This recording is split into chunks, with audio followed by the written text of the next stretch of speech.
Le Zimbabwe en passe d'abolir la peine de mort, une avancée majeure pour les droits humains. Le Zimbabwe s'apprête à franchir une étape historique en abolissant la peine de mort. Le 12 décembre 2024, le Sénat zimbabwéen a adopté un projet de loi visant à supprimer cette pratique controversée.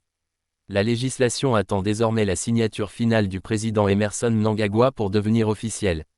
Le pays n'a procédé à aucune exécution depuis près de 2 décennies. Toutefois, plus de 60 détenus se trouvent encore dans le couloir de la mort. Depuis son arrivée au pouvoir en 2017, le président Mnangagwa, lui-même ancien condamné à mort pour des activités liées à la guerre d'indépendance, s'est distingué par une politique active de commutation des sentences capitales en peine de réclusion à perpétuité. Je crois fermement que la peine de mort n'a pas sa place dans une société moderne et civilisée, a-t-il déclaré à plusieurs reprises, soulignant que cette mesure alignerait le Zimbabwe sur les standards internationaux des droits humains. Cette décision du Zimbabwe s'inscrit dans une dynamique plus large en Afrique. Ces dernières années, plusieurs pays, comme le Kenya, le Libéria et le Ghana, ont également pris des mesures concrètes pour abandonner la peine de mort. Selon Amnesty International, 24 pays africains ont désormais aboli cette pratique dans leur législation ou en pratique.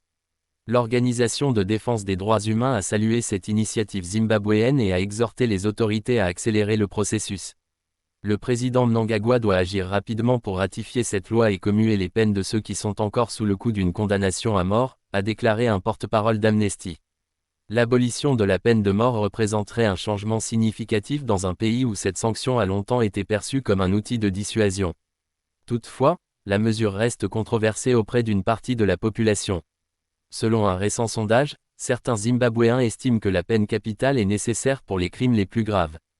Si le président Mnangagwa signe cette loi, le Zimbabwe deviendra l'un des rares pays de la région d'Afrique australe à abandonner officiellement cette sanction, consolidant ainsi sa place parmi les nations progressistes sur le continent. À l'échelle mondiale, plus de 70% des pays ont soit aboli la peine de mort, soit cessé de l'appliquer. Le Zimbabwe pourrait ainsi renforcer le mouvement global en faveur de l'éradication de cette pratique. L'abolition marquerait également une avancée symbolique pour les droits humains dans une nation encore marquée par des années de troubles politiques et économiques. Reste à voir si cette avancée législative suscitera des émulations dans d'autres pays de la région.